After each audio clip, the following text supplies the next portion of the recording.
Ya. Oh, sudah. LMS-nya baru lambat, Bu. Oh iya, nggak apa-apa udah. Baik, Assalamualaikum warahmatullahi wabarakatuh. Assalamualaikum warahmatullahi wabarakatuh. Ya, Bapak Ibu guru penggerak yang hebat, alhamdulillah kita bisa bertemu di ruang virtual ini ya dalam rangka untuk belajar bersama ya, dalam rangka belajar bersama untuk mempelajari modul 1.1.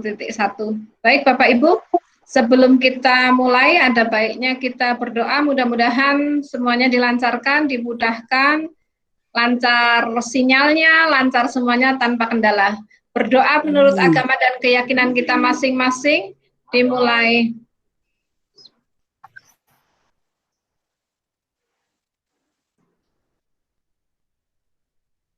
Aduh, sebentar.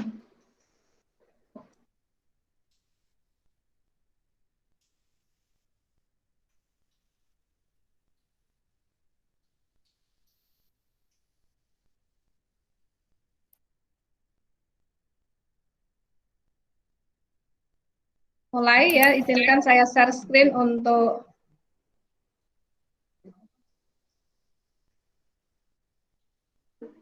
PPT-nya.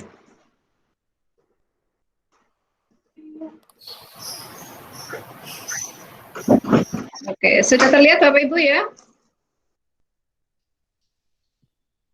Sudah, Bu. Oke. Baik, kok belum nampak di saya ini.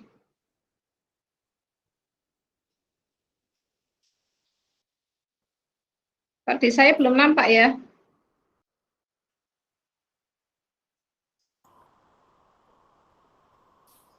Pak Punten, yang di-share bukan PPT-nya itu, Bu, sepertinya, Bu. Yang di-share layarnya. Oh iya, kita ulang lagi.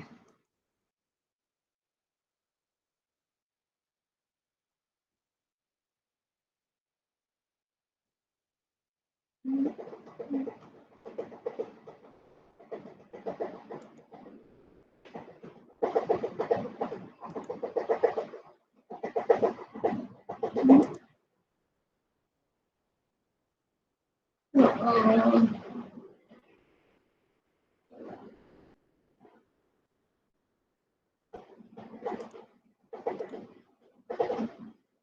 Masih layarnya.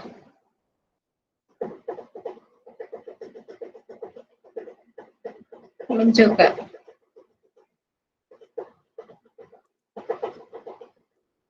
Belum juga ya, Mas. Kalau mau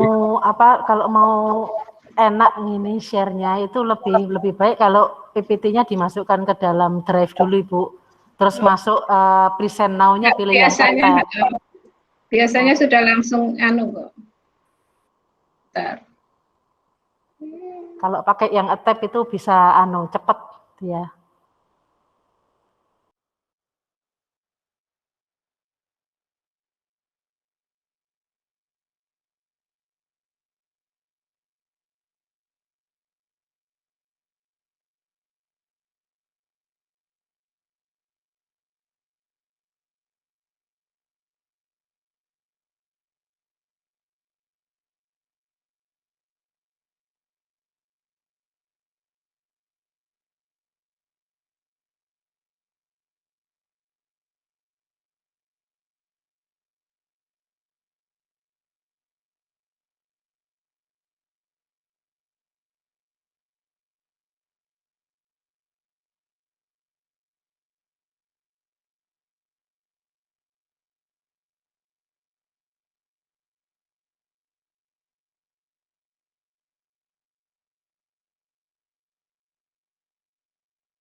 Belum kelihatan Pak, Bapak Ibu?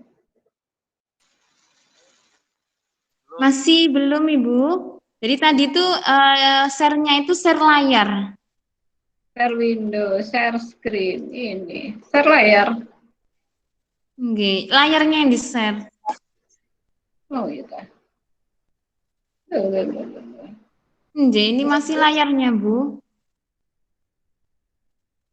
Tinggal buka PPT-nya saja, Bu. Nanti Iya, kan kita dibuka bisa lihat. PPT-nya dulu, Bu. Dibuka PPT-nya nanti kita bisa lihat, Bu, dari layar itu, Bu.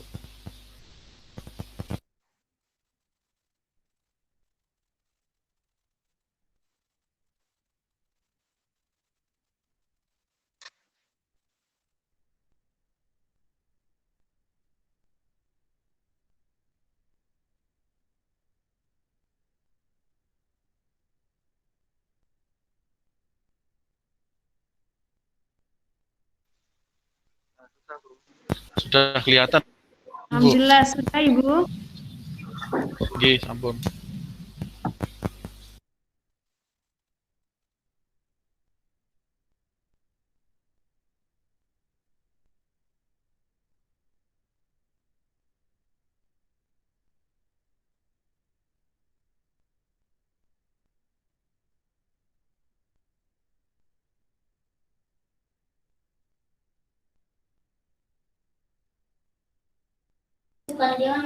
Mohon maaf, tidak terdengar Ibu Gusti. Oh, di mute. Sudah ya. Aduh, sorry. Maaf. Ya, jadi Bu Gusti tinggal di Sidoarjo, di Sawunggaling 2. Ini dinas sehari-hari di Dinas Pendidikan Kabupaten Sidoarjo. Kemudian untuk yang lain nanti sambil menyusul ya Bapak Ibu. Kita tadi perkenalan juga sudah beberapa yang sudah perkenalan, nanti sambil berjalan.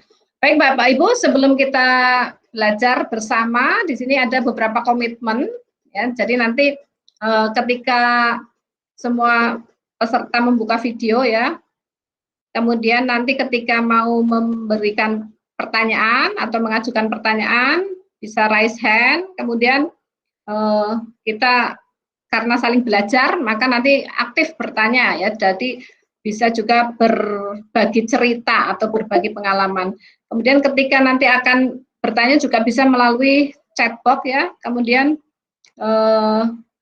menjaga ketenangan di dalam ruang virtual, khususnya di dalam Jimit ini, dengan menutup mikrofonnya, nanti ketika akan bertanya tinggal di unmute.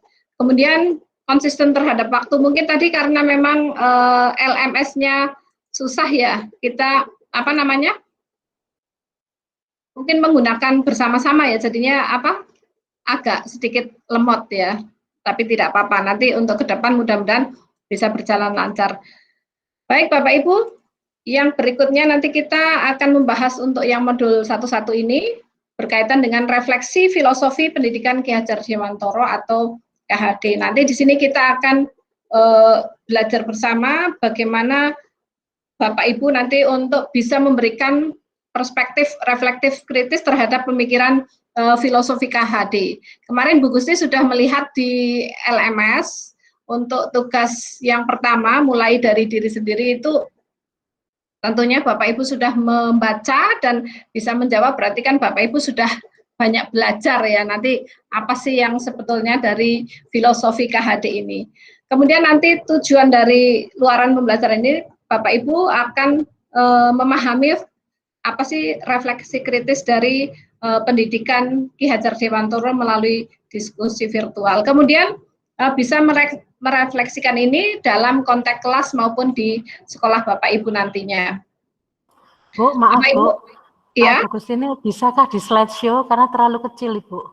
Di slideshow ya. Ya. Oke. Terima kasih. Oke, ini sudah? Sudah Bapak Ibu? Belum Ya. nampak sih. Belum? Masih Sudah belum. Loh, sudah di slideshow ini.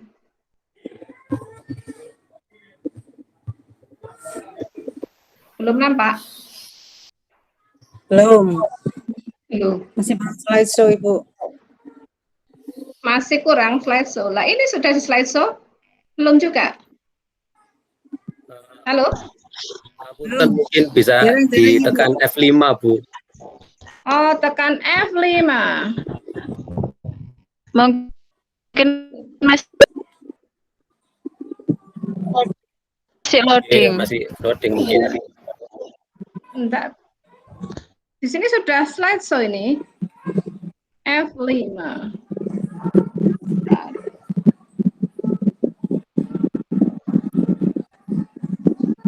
Sudah ya.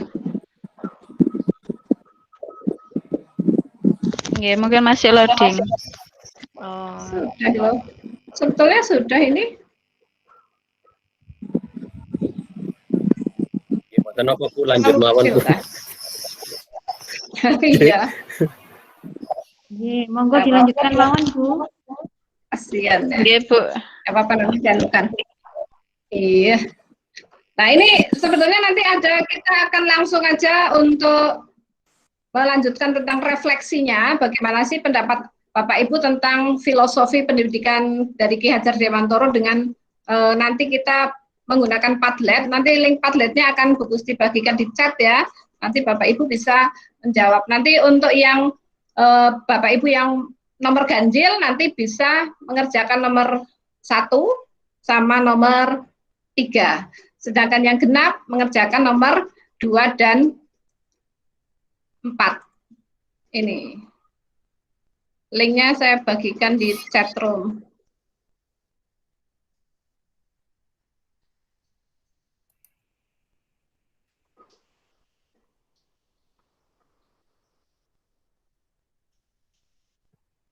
Itu Bapak Ibu sudah untuk linknya. Saya stop share aja dulu ya. Maaf saya lupa Bu, yang nomor ganjil, nomor genapnya diambil dari mana Bu ya? Kemarin untuk nomor ini, nomor di Excel nggak ada. Ya gini aja, ini kan ada berapa orang, ini baru 14 ya, 13. Nggak apa-apa, nanti yang nomor hitung aja, mulai Pak Agus nomor 1, Pak Anto nomor 2, Bu Aisyah nomor 3, Bu Diana nomor 4, dan seterusnya gitu aja ya. Nah, ngerjakan satu orang genap, nomor genap dan ganjil, begitu. Nah, enggak apa-apa nek nggak tahu nomornya, saya bukakan dulu nomor genap ganjil. Oh, Bapak Ibu nggak tahu nomor genap ganjilnya? Nomor ketika ini absen itu. Iya, ketika absen. Ya. Oke, Sudah 24 saya kalau nggak salah. 24. Genap Ya. berarti Bu. Berarti kalau ini 20 genap, saya. ya berarti genap. Saya juga Ya. genap gitu. Ya sudah, silahkan, enggak apa-apa, yang penting bisa partisipasi untuk ini, eksplorasi konsep ini untuk nomor ini. Ini nomornya di sini, pertanyaannya di sini ya, sudah? Sudah bisa diakses belum?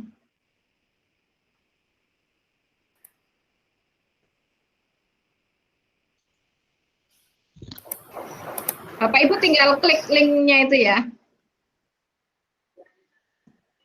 Ada yang belum bisa dibuka? Sudah bisa. Oke. Ya. Saya belum Ibu, masih proses mungkin. Iya. Bapak Ibu ada kita copy ke grup soalnya saya pakai HP. Oh iya, saya anukan Iya, di grup. sudah Oke. di-klik. Oke, di grup ya. Video ini.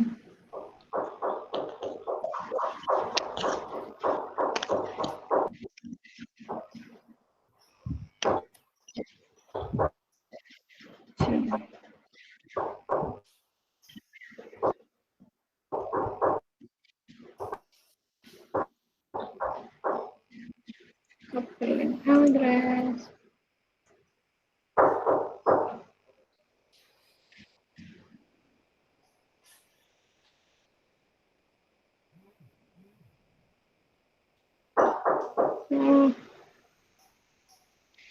Atau temannya mungkin bisa ngopikan ini, Bu Gusti kadung buka ini, nanti ketutup ini untuk WA webnya.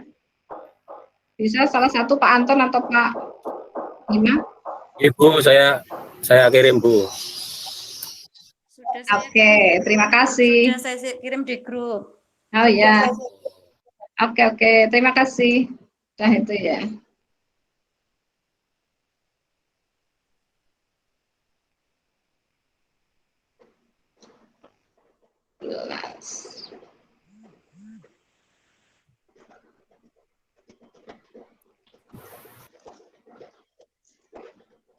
Nggih, sampun Bu.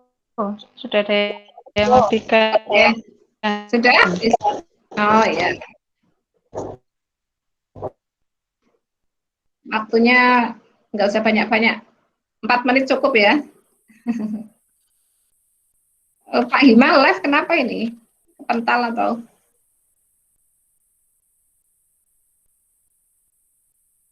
Ada yang keluar ini, Pak Hima sama Bu.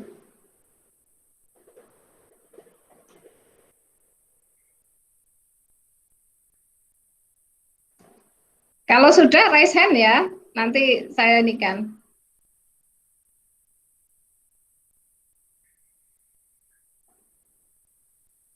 Oke, Pak Agus sudah, Pak Agus. Oke.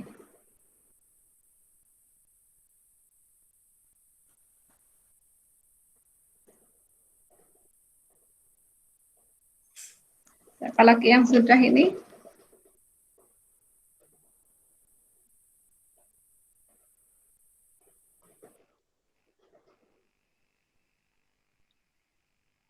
Baik, cukup ya Bapak Ibu ya.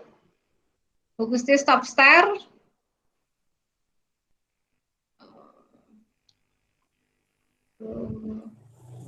Silakan Pak Agus, bisa dianukan Pak Agus. Bisa di-share screen untuk hasilnya Pak Agus.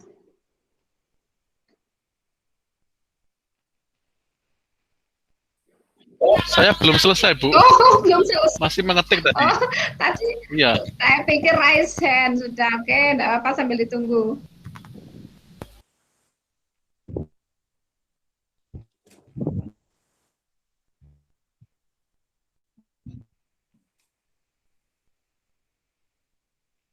Oke.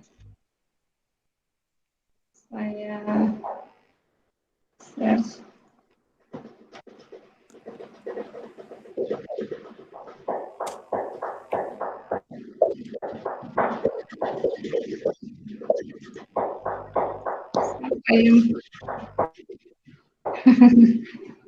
Bu Diana ya yang ada tak-tok.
Sudah Bapak Ibu ya? Cukup? Halo? Halo? Masih pada serius? Oke, baik. Siapa yang mau memberikan presentasinya? Mau menjawab pertanyaannya? Silahkan. Boleh di share screen atau dijawab saja, silahkan. Nanti bagaimana tanggapan teman-teman untuk pikiran satu pengalaman proses pembelajaran yang merefleksikan pemikiran atau mencerminkan tentang pemikiran Ki Hajar Dewantara. Pak Agus, silakan Pak Agus. Ya, dibuka mic-nya. Baik, saya share screen Ya, ya, silakan. yang saya ini kan. Sebenarnya tidak terlalu banyak, Bu. Ya, nggak apa-apa. Sudah kelihatan, guys? Sudah kelihatan? Belum? Sudah kelihatan, Belum. Bu, ya? Oh, belum, sebentar.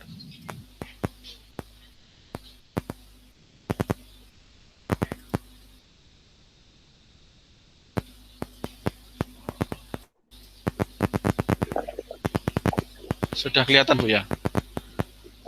Ya, OTW. Baik, langsung Oke. saja, Bu, ya. Ya, boleh. Saya mau mencoba menjawab. Terima kasih atas kesempatannya. Assalamualaikum warahmatullahi wabarakatuh. Waalaikumsalam. Bapak Ibu yang saya sedikit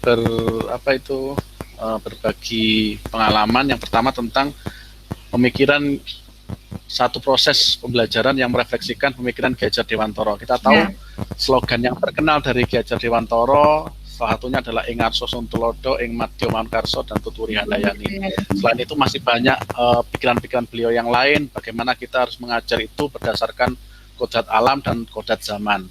Nah, saya sedikit menyindir satu saja tentang pemikiran beliau, yaitu ing arso sun tulodo. Bagaimana sebagai seorang guru kita harus memberikan contoh, karena contoh ini adalah sesuatu yang paling mudah ditiru oleh anak didik kita. Kalau kita tidak bisa memberikan contoh yang baik, maka pembelajaran itu sepertinya sesuatu yang keluar masuk telinga kiri, keluar telinga kanan, seperti itu.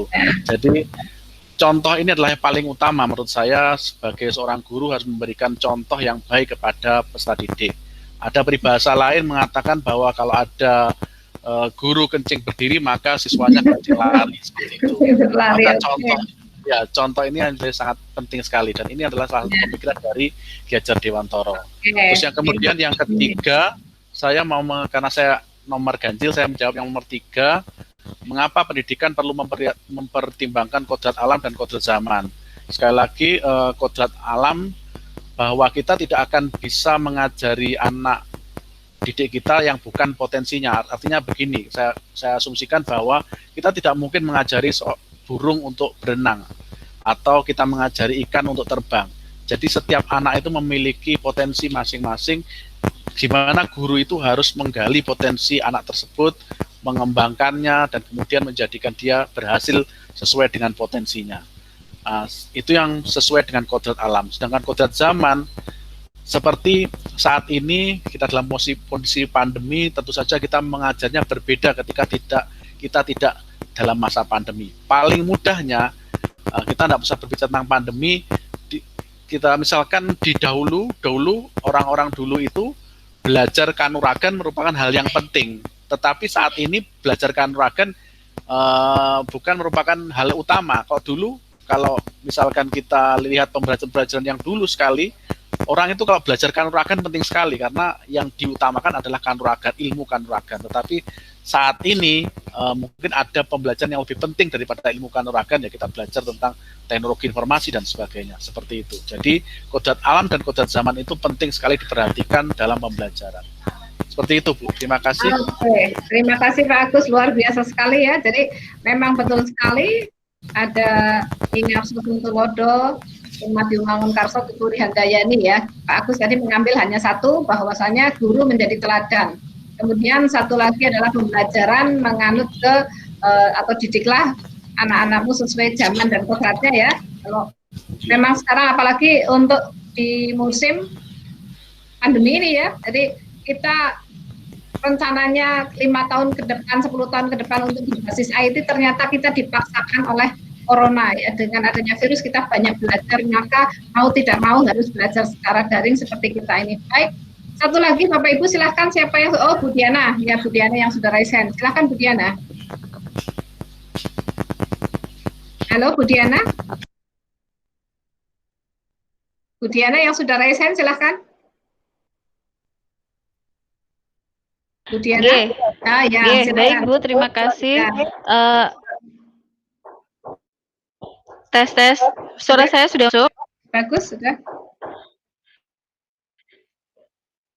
Ya, sudah masuk Bu, silakan. Baik.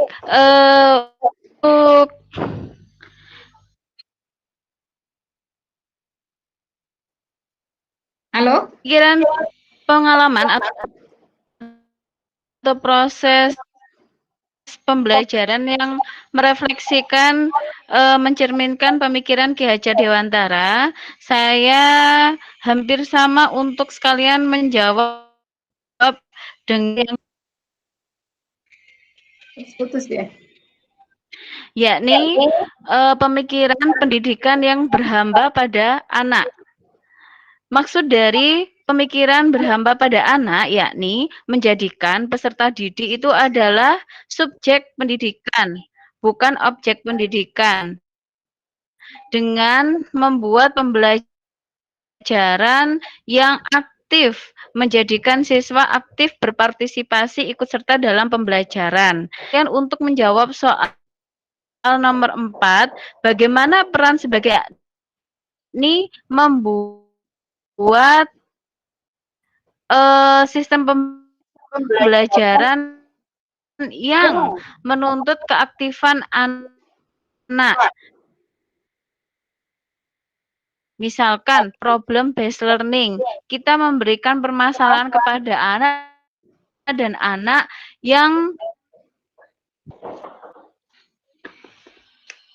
putus-putus ya. Halo, Bu Diana?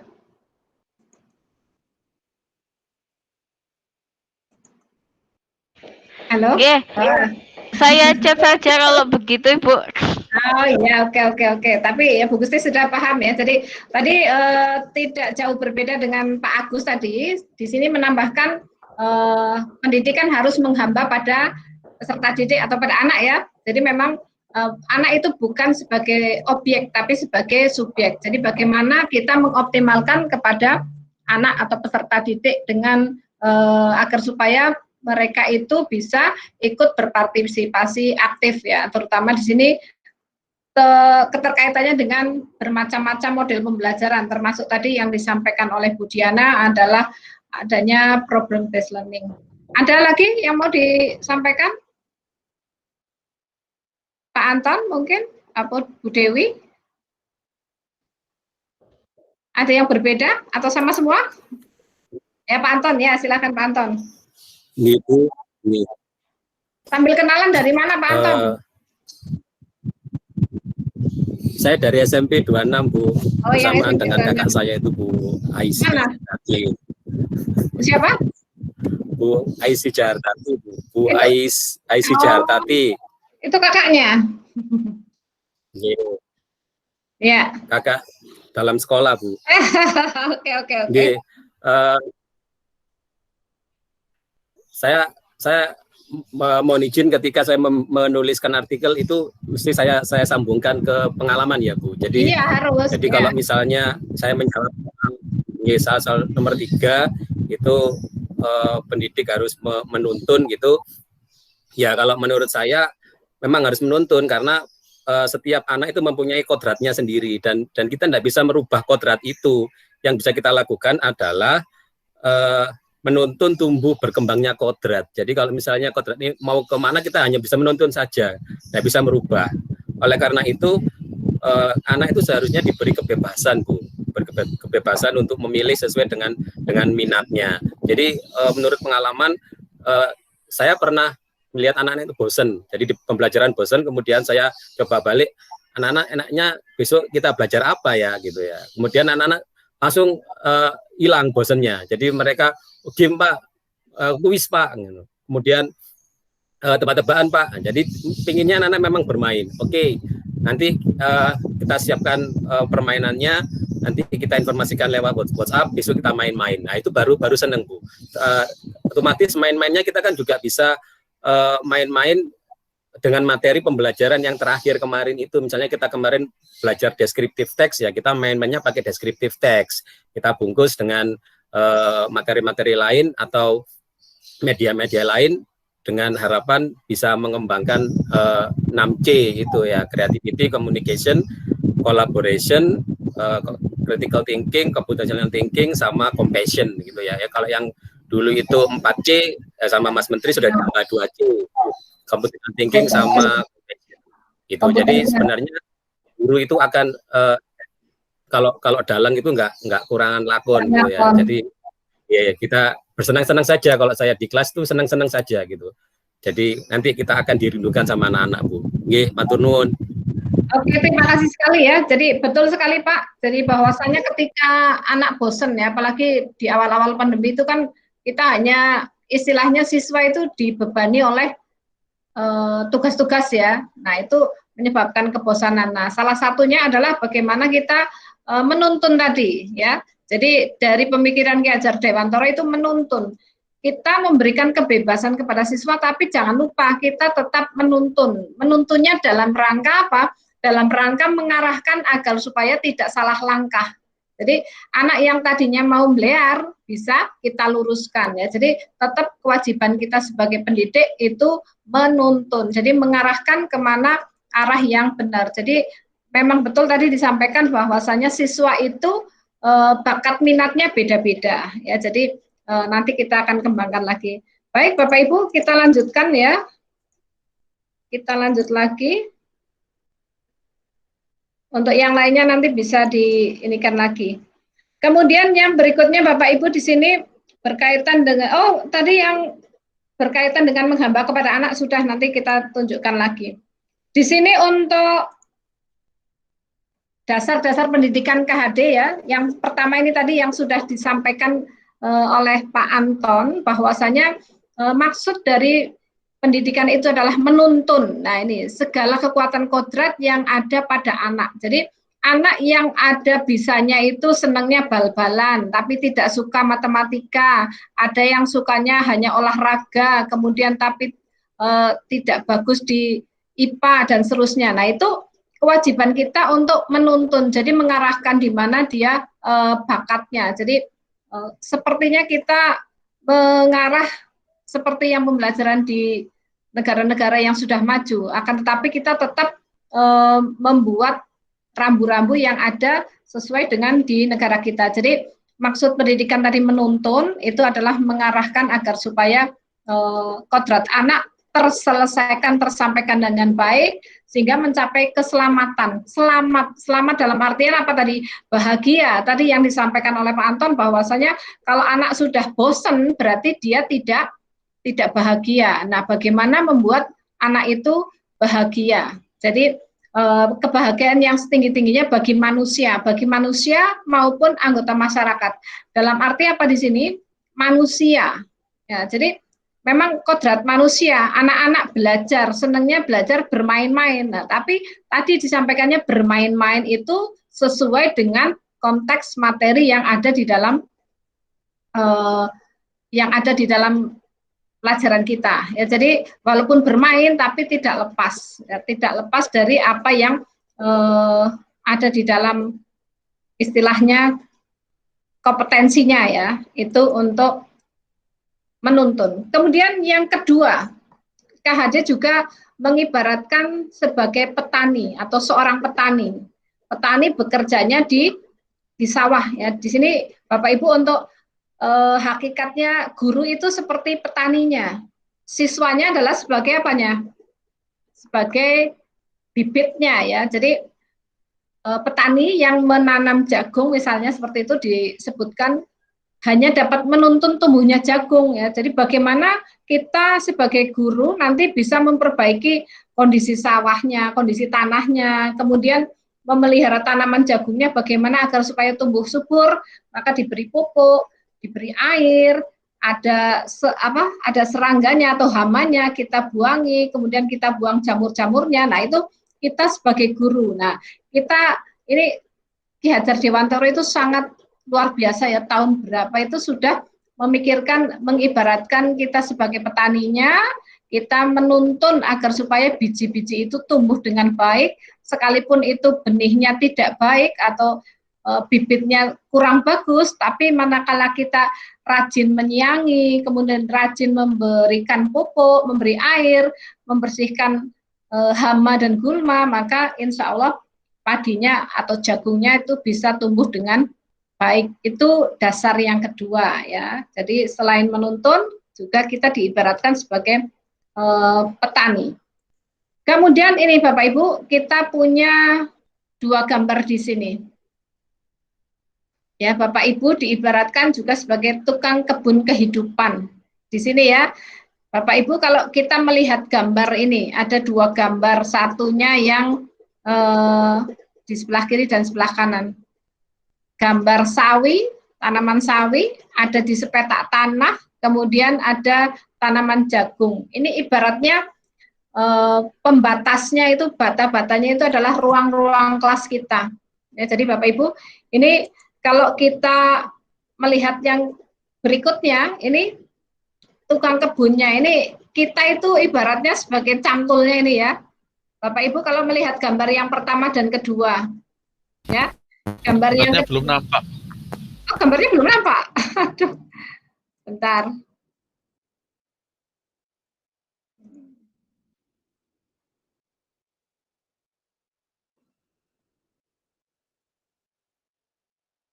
Gambarnya belum nampak.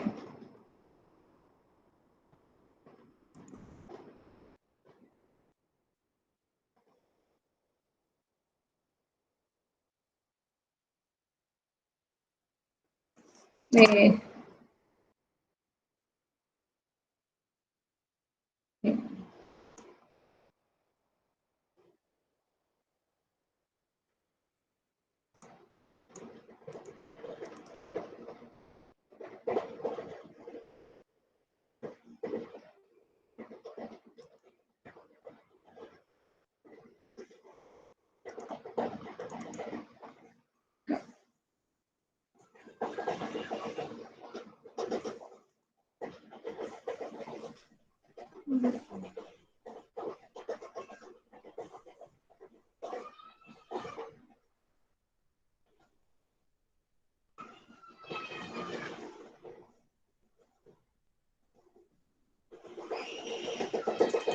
Kalau waktu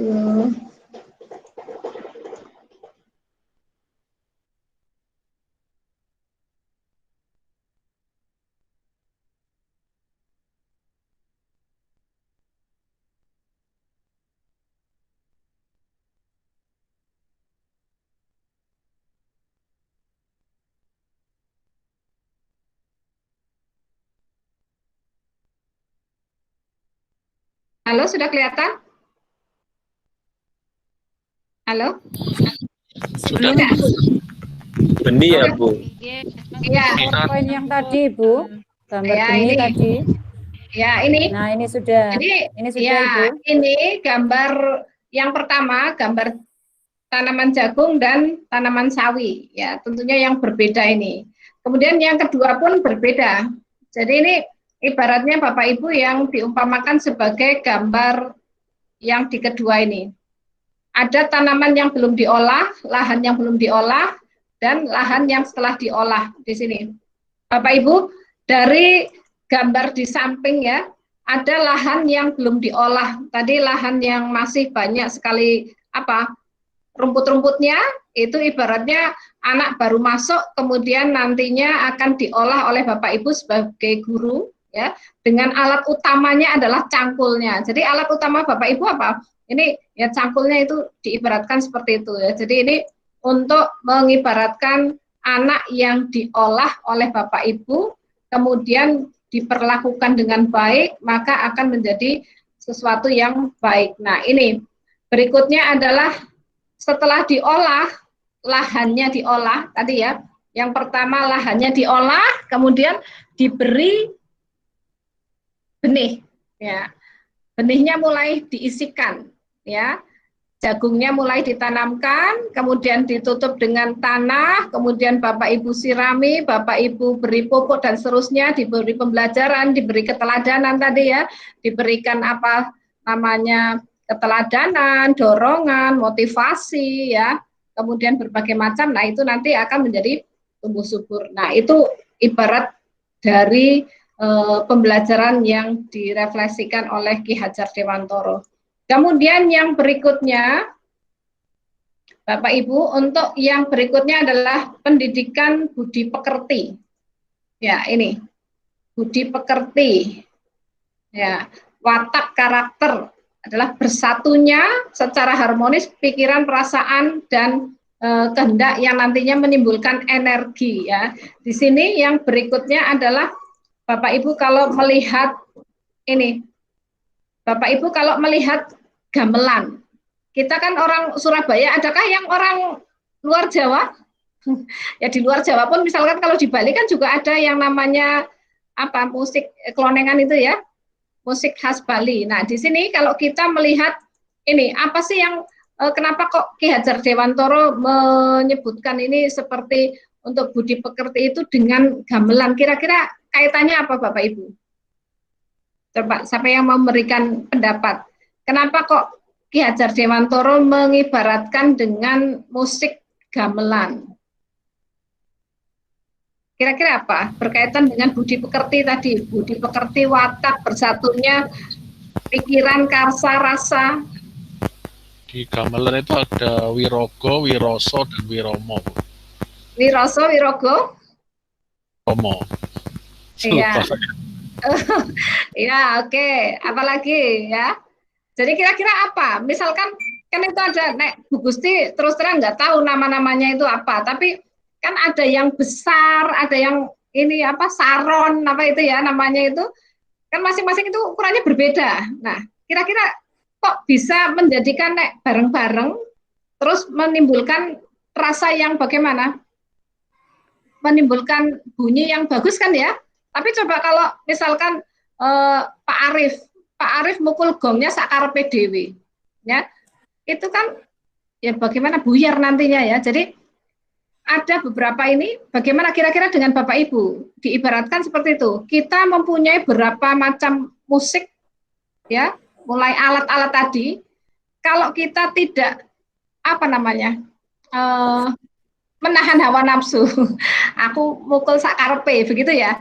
Nah, tapi dengan menahan ego kita masing-masing, kita mukulnya gong yang paling besar ya nanti belakangan. Itu sesuai dengan, nah nanti itu akan menimbulkan ketentraman. Nah, ini yang lagi diharapkan di dalam bukunya Ki Hajar Dewantoro itu disebutkan terapinya orang Barat itu di napi luar negeri itu dengan diberikan apa ini? Diberikan apa? Suruh gamel ya, pakai gamelan alat-alat itu. Nah, karena apa? Ternyata setelah dia diberi alat-alat ini, permainan seperti ini, mereka mempunyai apa namanya? Merasakan apa? Menahan ego ya. Bapak Ibu kira-kira bagaimana? Yang mungkin Bapak Ibu yang bisa bermain musik di dalam entah musik, entah alat apa, ini ketika kita bermain musik kan otomatis kita mendengar ya, mendengar kemudian merasakan, nah itulah ya. Nah, jadi Bapak Ibu sebagai guru kan juga melihat Pak Agus yang mengajar di SMA, mungkin Bu Aisyah yang di SMP, ada lagi yang di SD, ada yang lagi di TK, itu beda-beda rasanya ya, tapi kita bisa melihat oh anak itu maunya dibeginikan. Seperti itu Bapak Ibu ya kira-kira ya untuk bagaimana apa namanya rasa yang bisa ditimbulkan ketika kita memiliki apa tadi karakter yang kuat ya. Kita maunya emosi, tapi begitu melihat gamelan kemudian harus iramanya mengikuti alunan, mengikuti aturan, ikuti ketukan, maka kita otomatis apa? Menahan. Aku saja nih sok buanter, bisa keras, tapi karena ada nah itulah saling menahan sehingga kalau bareng-bareng jadi rasanya itu enak. Nah itu seperti itu sampai sebegitunya ya Ki Hajar Dewantoro yang dirasakan oleh kita semua sampai sekarang. Berikutnya ya dasar pendidikan Ki Hajar yang berikutnya adalah bermain. Nah ini kenapa kok bermain ya? Barangkali Bapak Ibu ada yang apa namanya, bisa menyampaikan bahwasanya ketika kita atau sebagai anak yang tadi dikatakan Pak Anton bosen, yang lainnya coba bagaimana ketika ini bisa dikatakan kita itu apa namanya sudah memikirkan sesuai dengan filosofi Ki Hajar Dewantoro. Anak itu dasarnya adalah bermain. Coba Bapak Ibu barangkali ada yang bisa menguraikan lebih apa sih yang sebetulnya dibenarkan bahwasanya anak itu memang betul-betul senangnya bermain. Ada yang bisa berpendapat? Mau berpendapat? Ibu. Oh ya Saya Ibu. berusaha untuk menjawab. Ya. Oke, Bu Aisyah, sudah bagus suaranya. Untuk kenapa kita harus mengcombine ya pengajaran kita tidak hanya indoor tapi harus outdoor juga. Intinya begini, contohnya saya seorang bimbingan konseling ya Bu. Ketika anak itu bermasalah, ada permasalahan, kemudian mereka curhat dengan kita, beda antara ketika kita konseling di dalam ruangan, kemudian dengan kita misalkan di SMP 26 itu ada taman refleksi, ada kantin apung. Saya mesti tawarkan, enaknya kita konselingnya di mana? Di dalam kelas, di dalam ruangan, ruang BK, ataukah kita di luar? Kita di luar aja Bu, kita lebih refresh. Nah, ketika anak-anak kita ajak keluar, dengan kalau di dalam ruangan pastinya ya pemandangannya cuma itu aja, sehingga mungkin anak bisa jadi bosan ya. Ketika di luar, macam-macam pemandangannya Ibu, sehingga mereka untuk meluapkan entah itu emosinya, kemudian katarsisnya, nah semuanya itu dia lebih terbuka ketika kita ajak untuk curhat, untuk konseling di luar ruangan. Jadi intinya tidak harus selalu kita di dalam ruangan kita, tetapi paling tidak kita combine-kan ke luar sehingga anak lebih refresh. Begitu Ibu, matur nuwun. Oke, terima kasih Bu Aisyah, luar biasa ya. Jadi ini kita, kalau Bu Aisyah tadi background-nya BK, mengatakan ketika mengajak bimbingan anak-anak, ya boleh ditawarkan daripada anaknya mungkin kalau di dalam ruangan merasa tertekan, nah dengan melihat di sekitar lingkungan yang terbuka dan enak, dan kita mengarahkan begitu ya, jadi akan membawa anak itu mau untuk curhat. Nah, bagaimana kita membuat anak mau bercurhat, ya itu kan juga ada suatu trik ya Bu Aisyah ya. Jadi, nah ini bagaimana tadi menghamba kepada anak. Jadi keterampilan. Iya, keterampilannya menggali, menggiring ya. Tadi nanti juga menuntun ya. Tapi kita tidak menghakimi ya. Anak itu paling kamu itu bagaimana? Kamu kok bisa terlambat terus? Nah, itu mungkin anak akan biasanya kan kalau yang sering terlambat gitu dipanggil BP ya. Nah, ini padahal kita harusnya nanti di materi belakang itu ada bagaimana sih membuat anak itu nyaman dan mau bercerita. Nanti ada beberapa teknik yang bisa kita ini kan ya. Mungkin Bu Aisyah juga lebih banyak lagi. Baik, yang lain Bapak Ibu. Ngapunten Ibu, hanya meluruskan ngapunten. Kalau siswa terlambat sebetulnya ada tugas sitatif Ibu, tapi untuk kita menelusuri latar belakangnya kenapa siswa itu sering kali terlambat itu nanti bagiannya BK.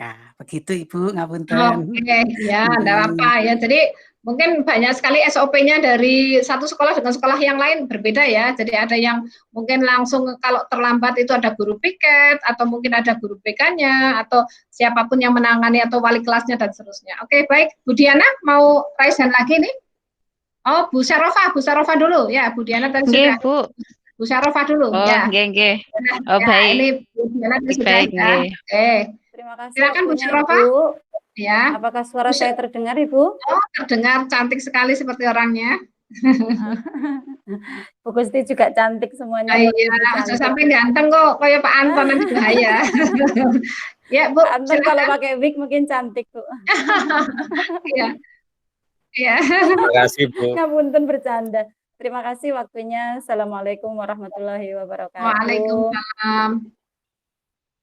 Assalamualaikum warahmatullahi wabarakatuh. Selamat siang untuk yang beragama lain. Terima kasih atas waktunya Ibu.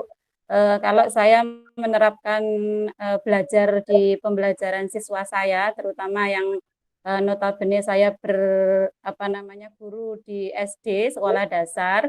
Kebetulan background saya adalah orang pramuka, Ibu. Saya suka berkegiatan di outdoor dan suka sekali dengan segala sesuatu yang bersifat tantangan, juga game-game yang menyenangkan, fun game seperti itu.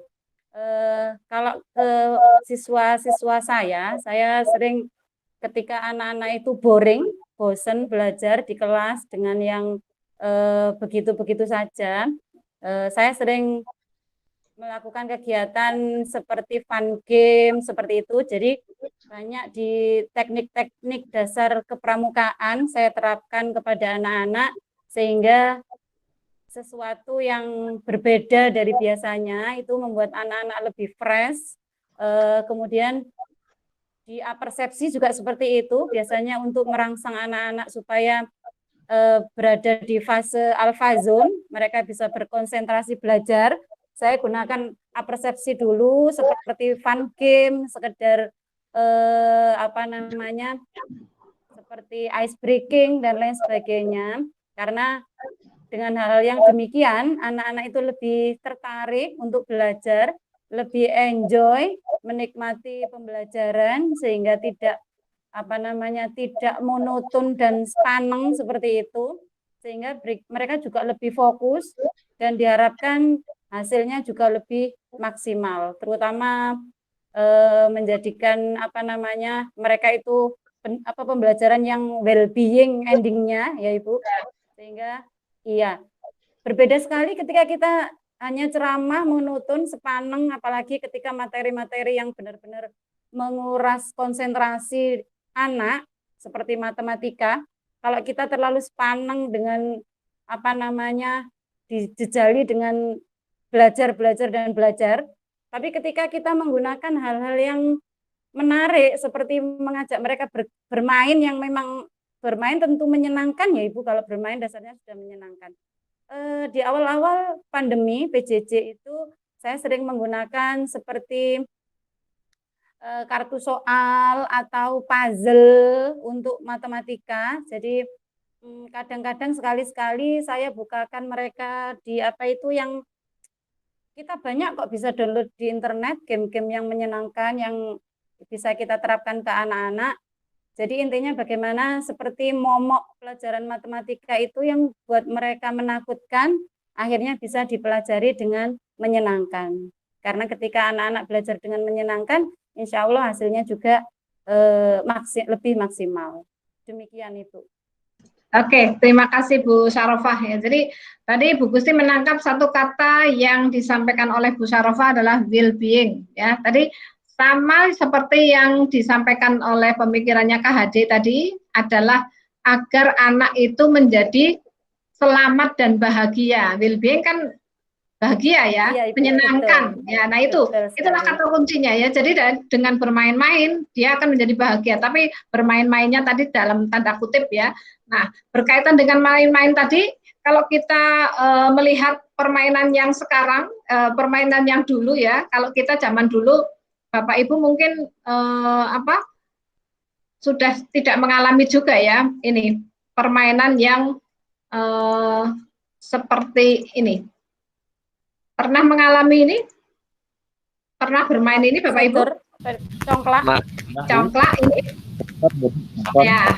Kemudian ini ada gobak sodor, mungkin dakon ya, dakon. Mengalami sekali. Ya, sekali-sekali. Tapi kan pernah ya ini.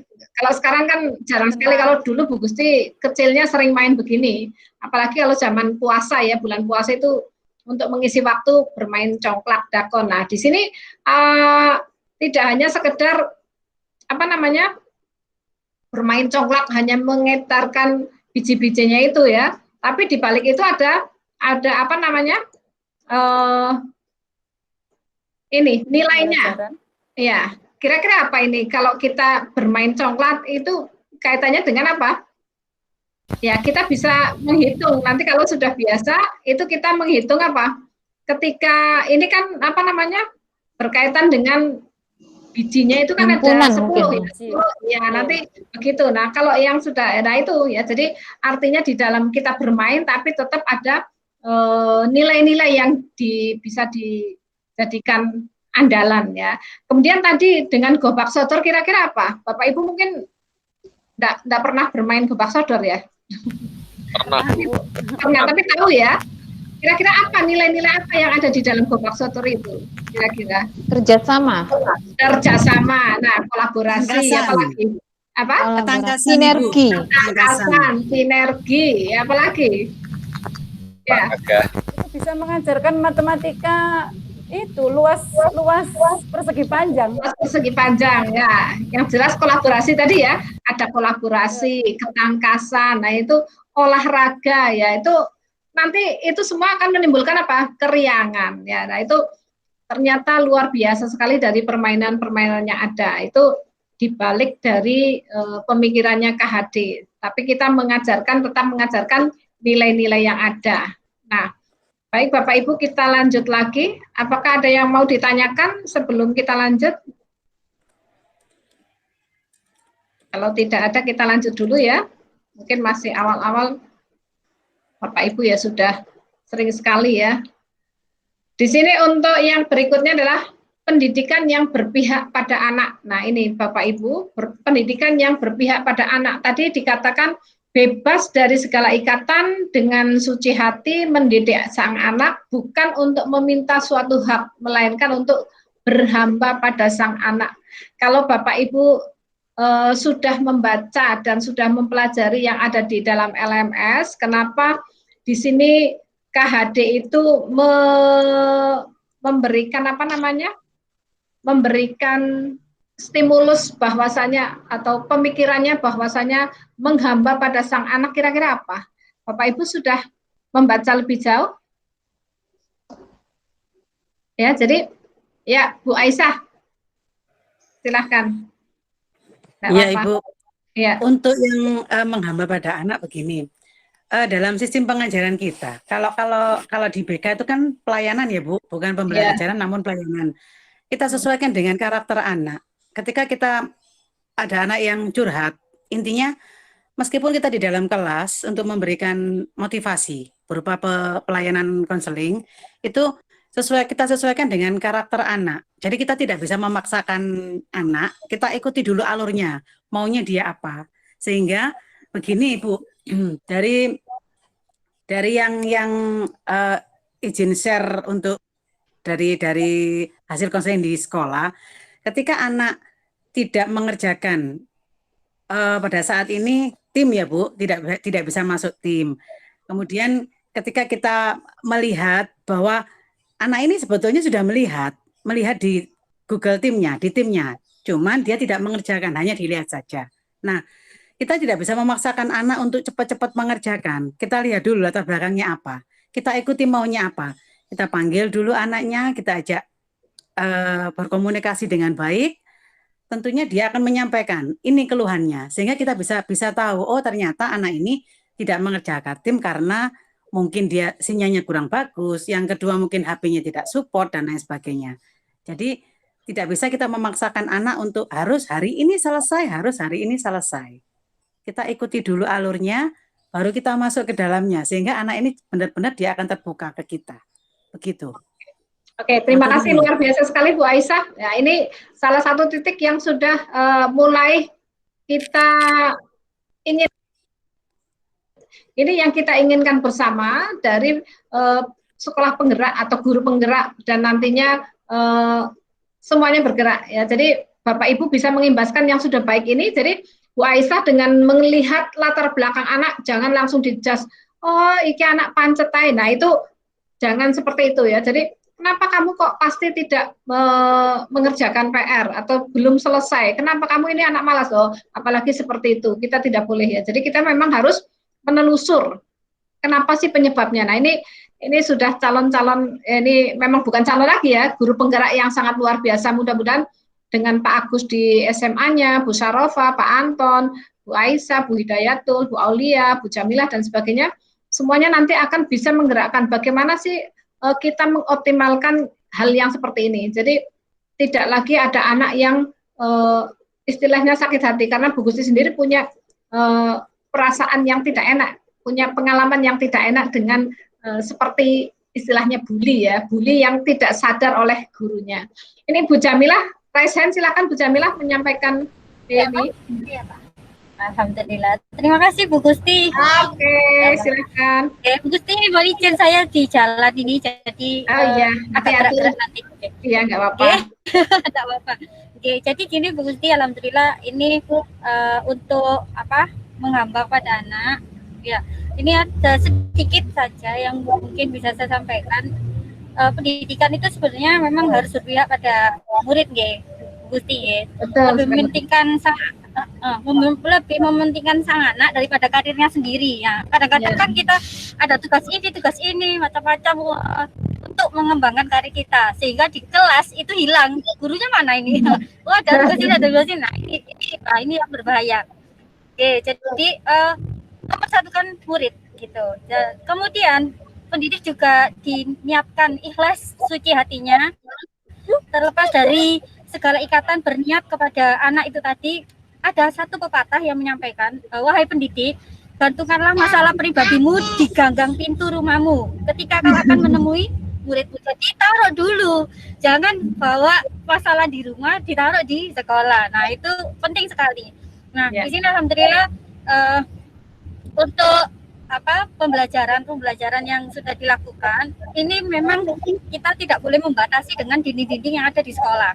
Jadi di mana kodratnya anak memang ada kan tahapan-tahapan yang mungkin dari psikologi pendidikan itu usia 7 sampai 11 itu mungkin ada perkembangannya sesuai dengan kumpiaket itu ya Bu Gusti biasa. Nah, itu psikologinya itu betul dipertimbangkan betul untuk membuat suatu metode atau model pembelajaran tertentu disesuaikan dengan karakteristik dari materi yang akan diberikan. Nah, di sini alhamdulillah kalau di sekolah kami ini ada namanya Student Happiness Index Bu Gusti. Jadi anak-anak itu setiap bulannya itu dicek benar apakah anak-anak ini happy ketika belajar di sekolah. Nah, itu dicek. Nah, ini kalau anak-anak itu happy, kita sebagai guru juga merasa senang juga, karena guru adalah murid dan murid adalah guru. Mungkin itu saja Bu Gusti, terima kasih atas kesempatannya. Assalamualaikum warahmatullahi wabarakatuh. Oke, waalaikumsalam warahmatullahi. Bu Jamilah SMP mana? SMP At-Taqwa Bu Gusti. At-Taqwa. Ini kayaknya lewat rumahnya jenengan ini kayaknya. Saya di Sidoarjo ini. Ya. SMP At-Taqwa. Oke, luar biasa sekali ya. Jadi ada kalau di Bu Jamilah ada indeks happiness ya. Itu bagaimana untuk happiness index? Ya, happiness index. Ya. Ada instrumennya berarti ya. Nah, ini Bapak Ibu. Jadi betul sekali kalau kita sudah kita selalu melihat indeks kebahagiaan siswa. Jadi, nah itu kita sudah melangkah ke sana. Berarti ini bisa dijadikan salah satu contoh juga, walaupun tidak harus sama persis ya. Jadi ini salah satu upaya-upaya kita untuk bergerak lebih menghamba lagi kepada siswa. Jadi agar supaya tadi tujuannya well-being, tujuannya selamat dan bahagia. Makanya kita di guru penggerak ini juga salamnya salam dan bahagia ya. Selain assalamualaikum juga ada salam dan bahagia. Jadi saling mendoakan. Nanti kita mencontoh di taman siswa, salam dan bahagia.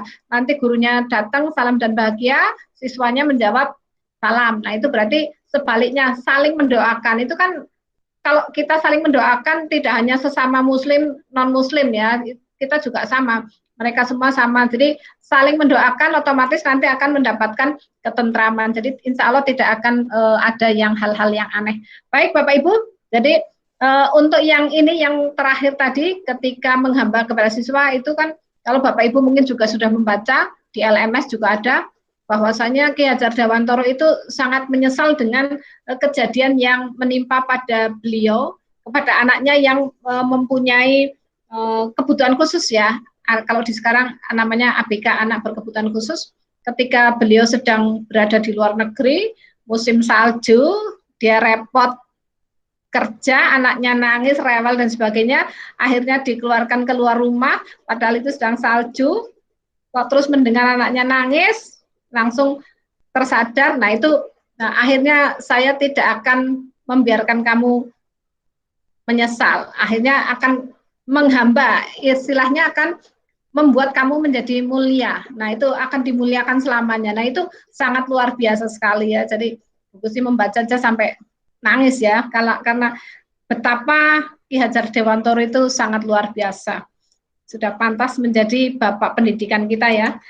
Berikutnya kita ini berpihak pada anak, masih menghamba dan berpihak pada anak. Jadi berpusat pada peserta didik. Nanti di sekolah kita, baik itu SD, SMP, SMA, SMK maupun TK, itu nanti juga semuanya berpusat pada anak ya. Jadi bagaimana kalau yang di SD, di TK itu tidak diajarkan matematika, tetap belum diajarkan calistung ya, membaca, menulis dan berhitung, tetapi diajak bermain-main dengan menyelipkan nanti ya berbagai macam teknik ya. Itu untuk yang pembelajarannya.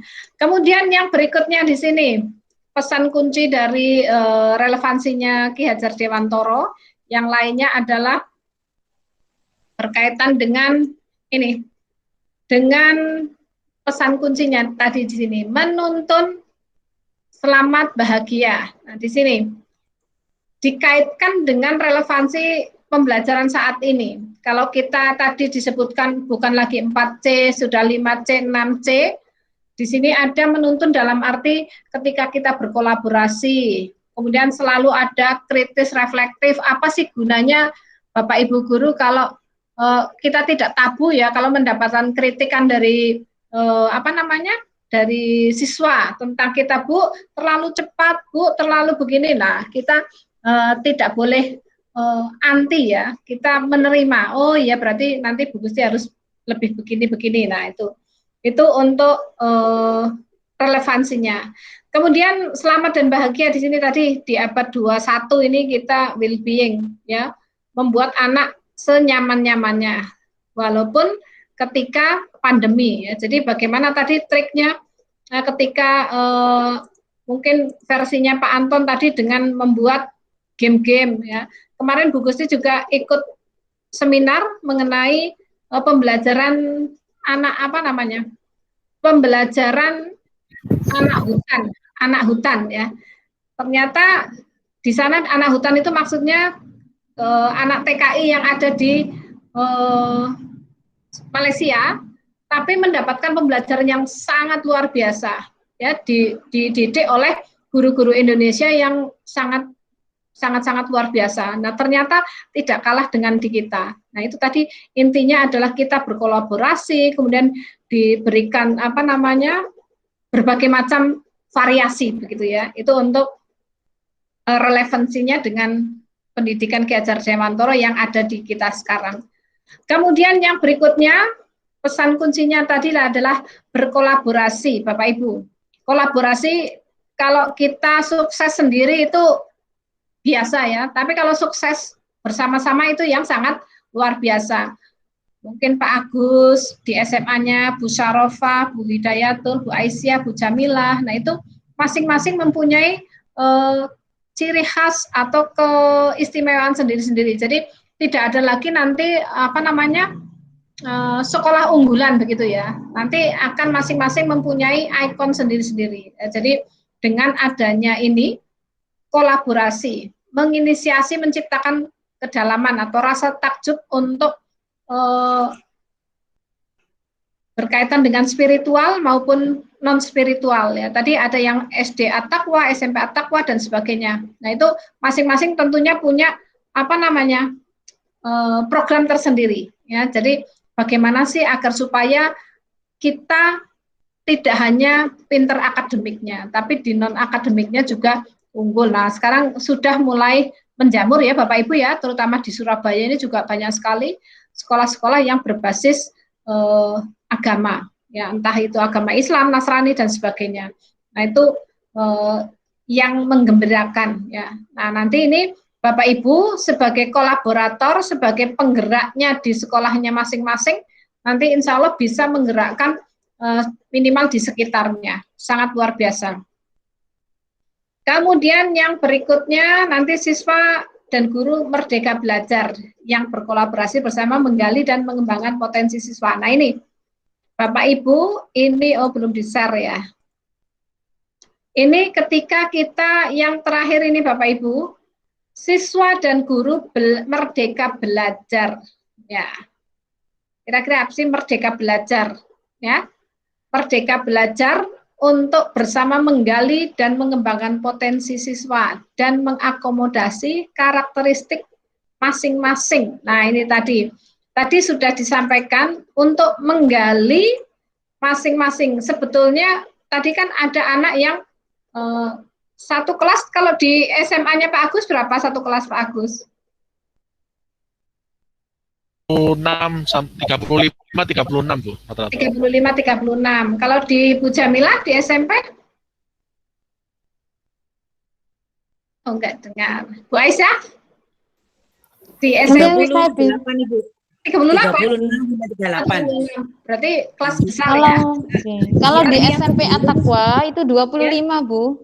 Oh ya, itu yang sedang ya, tapi tidak apa-apa, itu tergantung dari Pak Anton Ini yang juga terbaru ya. malah ini Bu Gusti 40. Ada yang 40, ada 42. Oh iya 40. Waduh, kelas gemuk banget itu ya. Di gemuk sekali, undang-undangnya ya. gemuk. Tapi enggak itu ya. Nah, yang penting begini, Bapak Ibu bagaimana mengupayakan agar supaya betul-betul terjadi kolaborasi yang baik, kemudian bisa melihat si A, si B-nya tadi, kalau di SD, SMP, SMA, ada placement test juga ya di awal, biasanya untuk mengetahui tipe belajarnya, gaya belajarnya begitu ya? Ada, Ibu. Ada, Bu. Ada. Nah, Ada. Nah itu ya, enggak apa-apa Bu Sarofa, enggak apa-apa ikut belajar anaknya. Kepo Ibu. Iya, ibunya belajar. Nah ini, ya jadi bagaimana kita untuk menciptakan kolaborasi yang baik, yang tujuannya tadi adalah untuk melihat seberapa siswa itu sudah bahagia. Tadi karakteristik dari KHD yang lainnya, itu ya. Bu Gusti nggak akan nguyai segoro nek Bapak Ibu untuk bagaimana membuat kolaborasi, membuat well-being itu barangkali ya. Bu Gusti juga nantinya akan belajar banyak dari Bapak Ibu guru yang sudah mengembangkan pembelajarannya lebih maju lagi. Kemudian ini Bapak Ibu yang berikutnya yang berkaitan dengan nah ini refleksi filosofis ini ya. Jadi kata kuncinya di sini ya, di masa lampau. Nah ini dari masa lampau hingga kini ya. Jadi mulai dari zamannya Ki Hajar Dewantara di sini sudah ada pendidikan yang menuntun ya. Kemudian di masa kini pendidikan gotong royong. Gotong royong kalau di Indonesia, nah ya nanti ini ada satu lagi yang Bu Gusti lupa ya. Gotong royong, kalau gotong royong di kita kan sudah biasa ya. Nah ini nanti Bapak Ibu bisa menceritakan salah satu saja. Kira-kira apa yang gotong royong atau kolaborasi yang biasanya itu ada di sekitar sekolah ataupun di lingkungan masyarakat kita yang menjadikan terkesan Bapak Ibu. Kalau ya Bu Aisyah lagi boleh. Ngapunten Ibu, Iya. terlalu cerewet. Nggak apa-apa. Iya. Kita di sekolah ada tunas hijau. Jadi apa itu? Ada ini Bu untuk ke Adiwiyata. Jadi kita sekolah itu kan harus bersih dari segala sampah. Ya. Kemudian kita harus ke pasar juga untuk menerapkan kebersihan juga bebas bersih dari plastik, itu kita kampanyekan di pasar. Jadi kita kolaborasinya dengan tokoh masyarakat yang ada di sekitar sekolah, kemudian guru, komite sekolah, kemudian keamanan juga, termasuk bapak-bapak dari kepolisian setempat, kemudian Koramil, kelurahan, untuk kita bareng-bareng kita ajak bersama untuk kampanye bebas dari plastik, bersih dari plastik, begitu. Jadi semuanya kita kolaborasikan untuk program yang ada di sekolah, program tunas hijau tentunya. Ya, oke, terima kasih Mbak Aisyah, luar biasa. Ini berarti Bapak Ibu ya sudah sudah ada ini ya namanya kolaborasi, gotong royong ya. Kan nggak mungkin kita akan menuju sesuatu yang baik itu sendirian, ijenan begitu ya, nggak mungkin. Nah ini kita menuju sekolah adiwiyata, otomatis kita harus berkolaborasi, gotong royong dengan berbagai pihak. Bagaimana mengkampanyekan tidak, kalau kita belanja ke pasar, Bu Gusti aja sampai sekarang masih belanja ke pasar, beli ini pakai plastik, beli ini pakai plastik ya. Nah ini memang masih susah sekali ya. Nah itu perlu kolaborasi, perlu refleksi terus. Oh iya ya, plastik itu dibuang ke tanah kan terurainya lama. Nah ini bagaimana tingkat kesuburannya. Nah itu kolaborasi reflektif yang nantinya akan menimbulkan karakter yang kuat untuk kalau sudah ada di dalam dada kita, oh insya Allah kita menjadi orang yang lebih bijaksana. Bagaimana memperlakukan plastik, bagaimana kita peduli lingkungan dan seterusnya. Ini sangat luar biasa. Oke, sekarang Pak Anton tunggu sebentar. Ini tadi sudah diwakili oleh Bu Aisyah, Bu Syarofah. Bu Ida, Bu. Terima kasih waktunya Ibu. Terima kasih waktunya Ibu. Ya. Seru sekali kayaknya biarpun panas-panas gini belajar dengan orang-orang hebat semua gitu.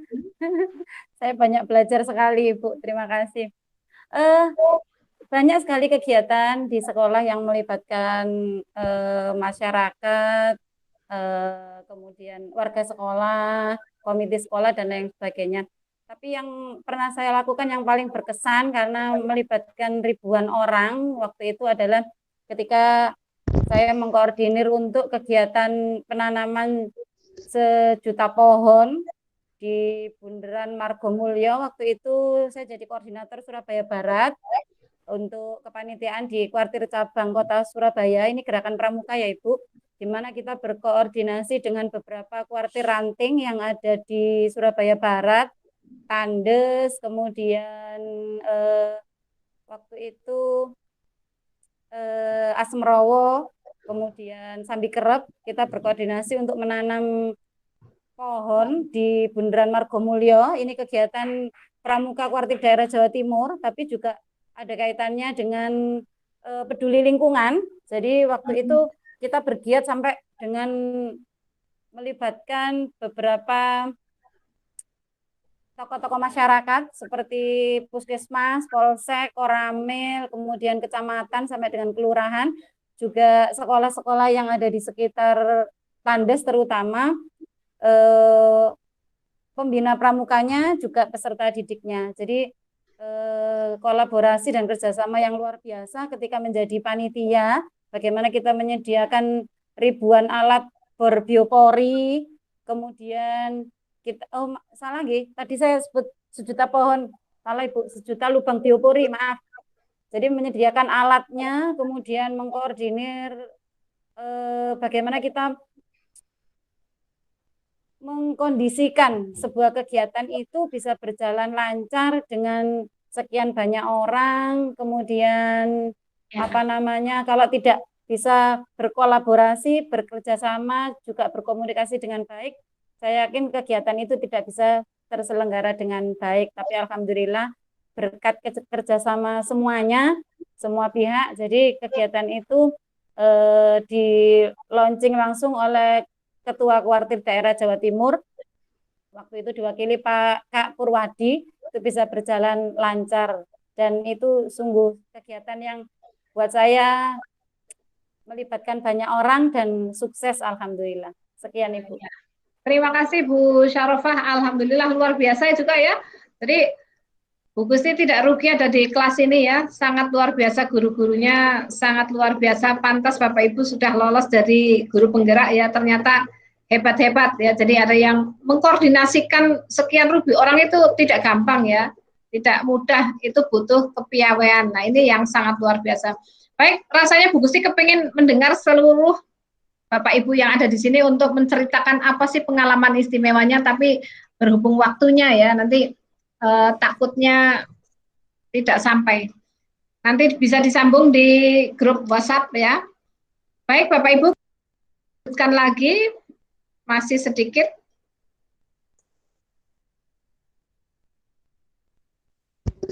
Ya, ini tadi. Ibu. Halo, sebentar.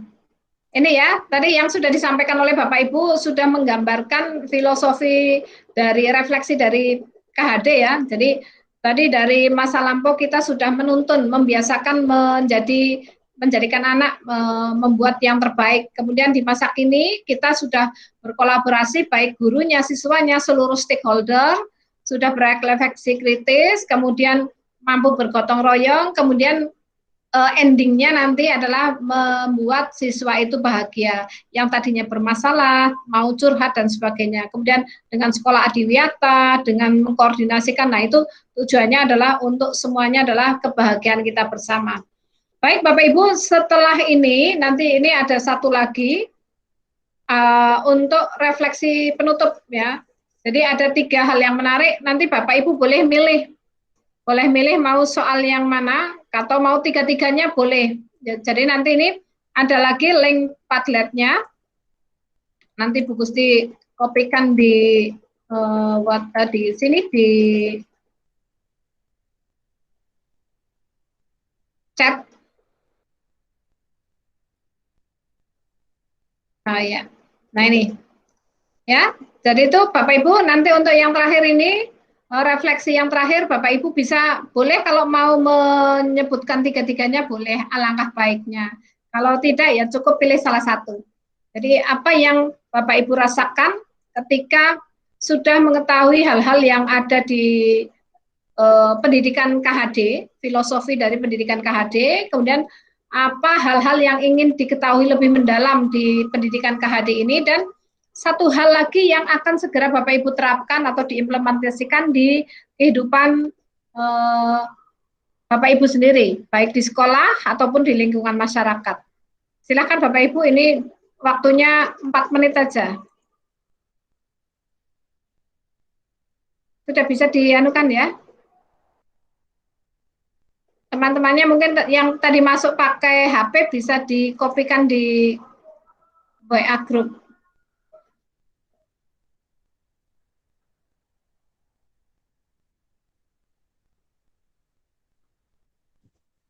Sudah Ibu, sudah ada di WA grup Ibu. Oke, makasih.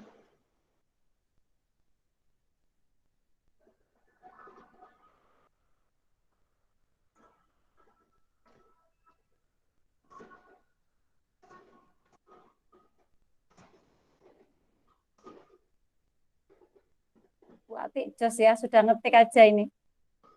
Hah? Bu Aisyah Hartati, Bunda, sudah ngetik aja ini di Padletnya. Ah ya. Cepat sekali. Jos, wus gitu. Pakai motor balap, Dek.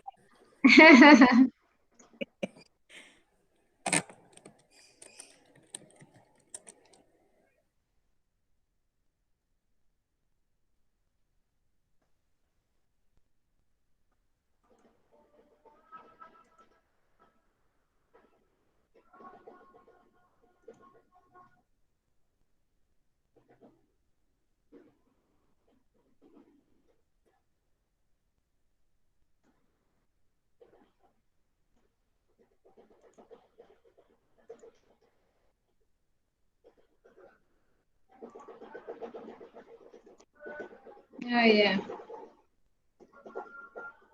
3 hal menarik, kolaborasi, berhamba pada anak, merdeka belajar, berpusat pada anak, budi pekerti yang diutamakan. Oke.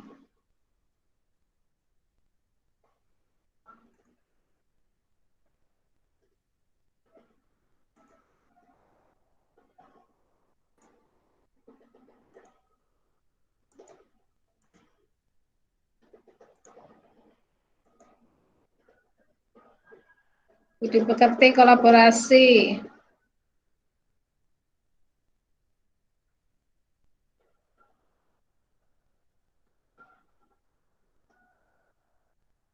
Pak Agus, kolaborasi.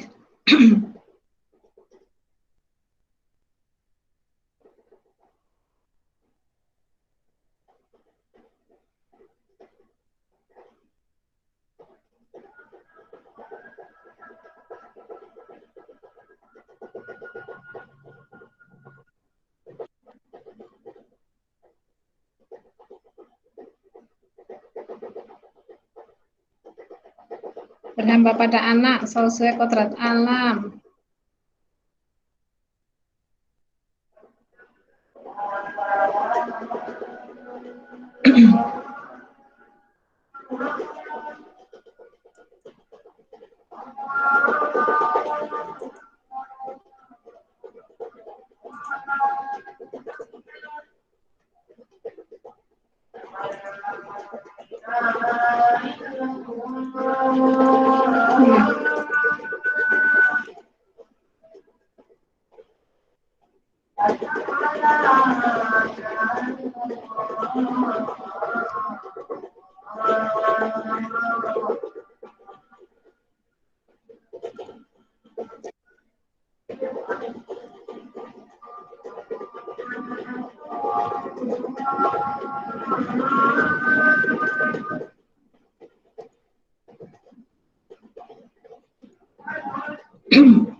Oke.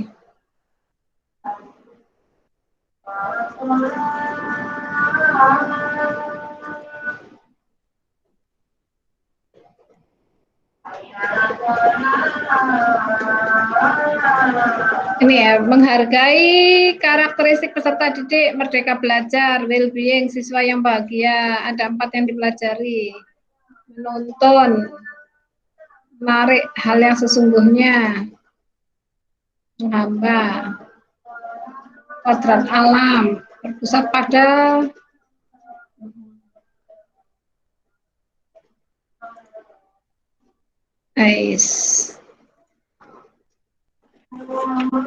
ya, nanti Bu Gusti baca sendiri. Sekarang yang Bapak Ibu, yang nomor terakhir. Apa yang akan Bapak Ibu lakukan? Satu hal yang akan Bapak Ibu lakukan atau terapkan. Yang akan Bapak Ibu terapkan. Mulai dari yang belum pernah suaranya tadi siapa ini? Bu Diana. Bu Diana? Oh, Bu Diana sudah ya. Bu siapa ini? Bu Hidayatul sudah. Bu Aulia tadi. Bu Aulia mana Bu Aulia? Halo? Bu Aulia?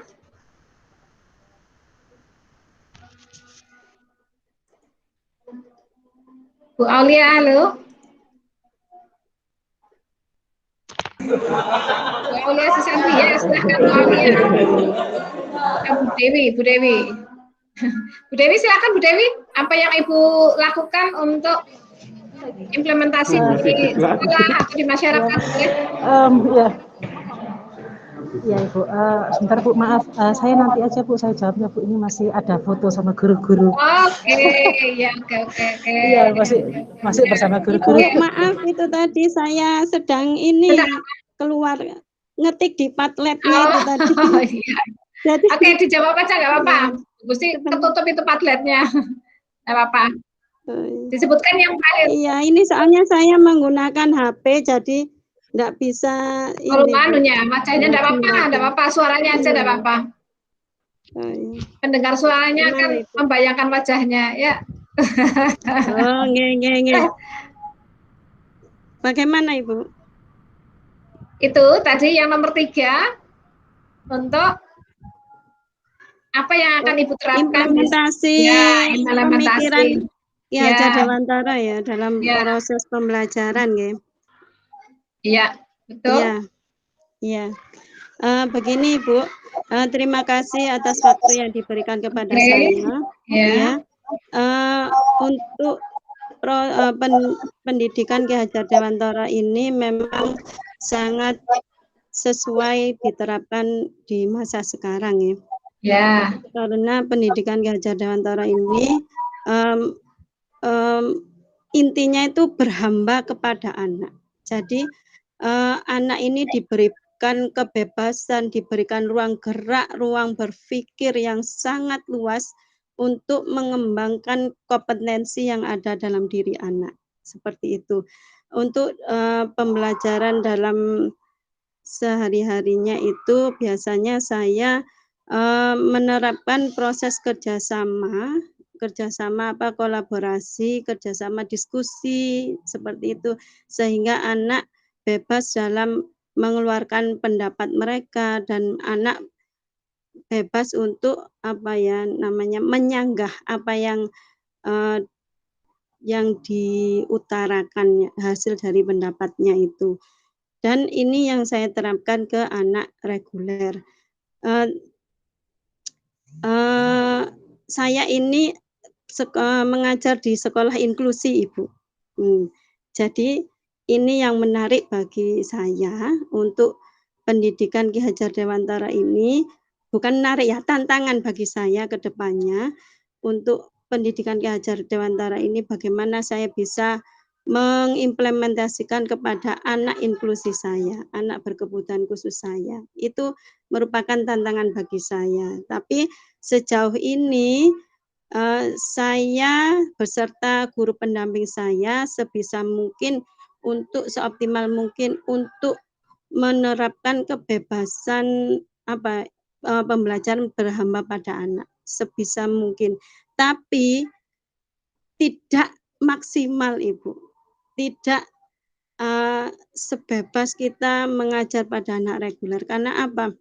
Karena ABK di tempat saya ini kan bervariasi, Ibu.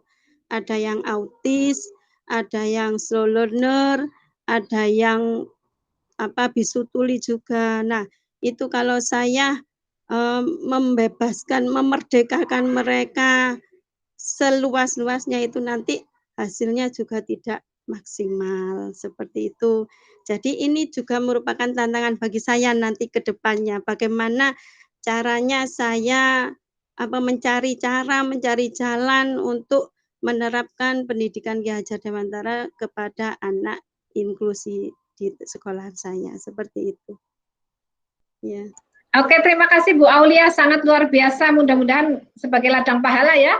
Bu Susi 2 tahun yang lalu pernah akreditasi di sekolah Komara itu untuk yang SLB itu. Nah, sekolah berkebutuhan khusus ini ya yang sangat luar biasa sekali Bapak Ibu ya. Ini betul-betul menghamba kepada siswa, walaupun kita jangan berpikir hasilnya tidak maksimal, tidak apa-apa. Yang penting kita melaksanakan itunya tadi. Ada yang berkebutuhan khusus, ada yang berkebutuhan khusus dalam hal slow learner tadi, kemudian ada yang istilahnya itu macam-macam ya. Jadi itu bagaimana memperlakukan mereka masing-masing kan inilah yang cocok sekali ya dengan sekarang. Nah itu sangat luar biasa. Mudah-mudahan ini sebagai ladang pahala untuk kita semua ya, yang memang betul-betul mengabdi untuk ke sana ya.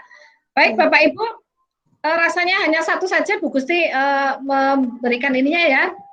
Sekali lagi untuk yang sebelum Bu Gusti akhiri ya, nanti Bapak Ibu jangan lupa melihat-lihat di LMS-nya ya. Kan tidak ada yang tidak ada yang susah untuk masuk ke LMS ya.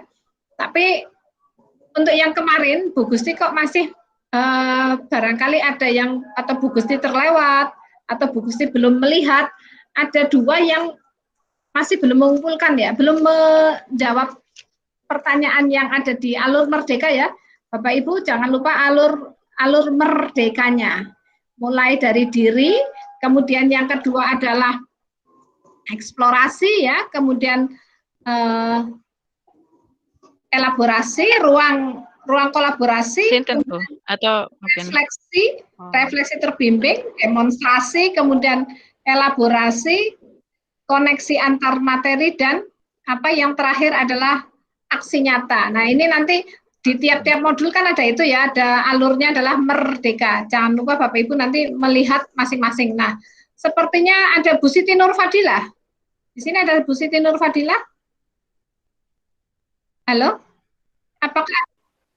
Mohon maaf Bu Siti Nur Fadilah itu pengajar praktik. Pendamping. Kita berarti hanya berapa ini? Bu Menik, Ibu Menik? Oh berarti Bu Gusti salah. Bu Menik ada Bu Menik?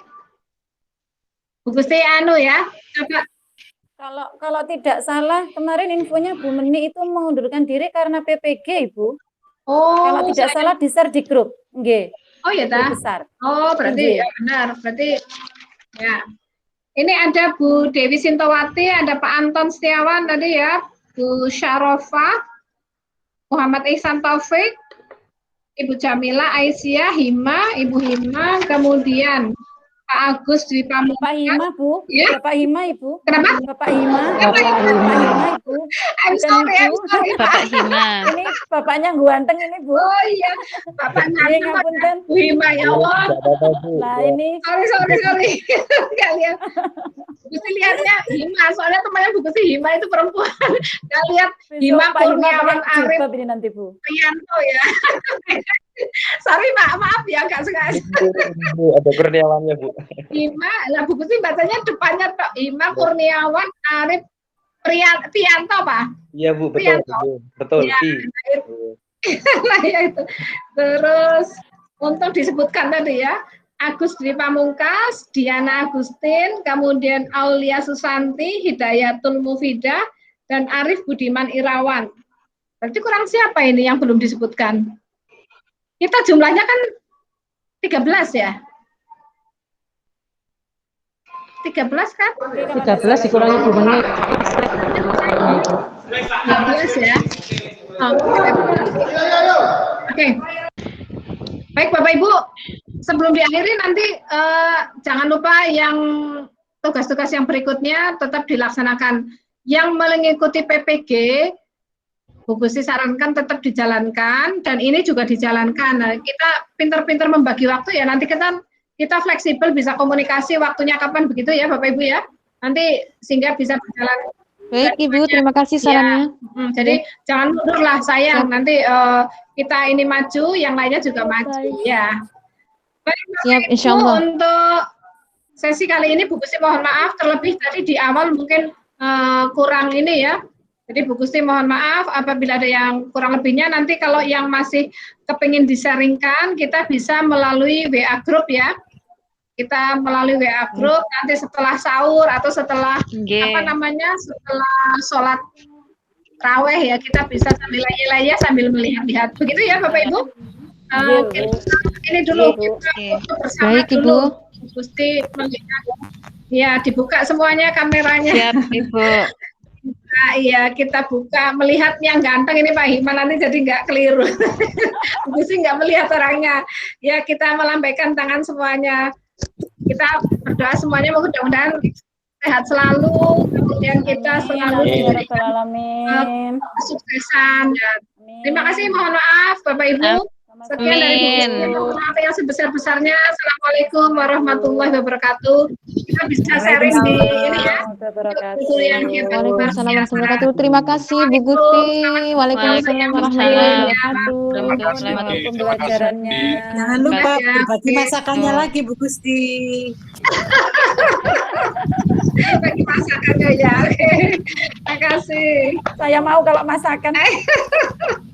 Ya. Terima kasih. Kitchen live ya. Izin live Ibu. Oke, sama-sama. Izin ya. pamit Bu. Assalamualaikum. Oke, waalaikumsalam.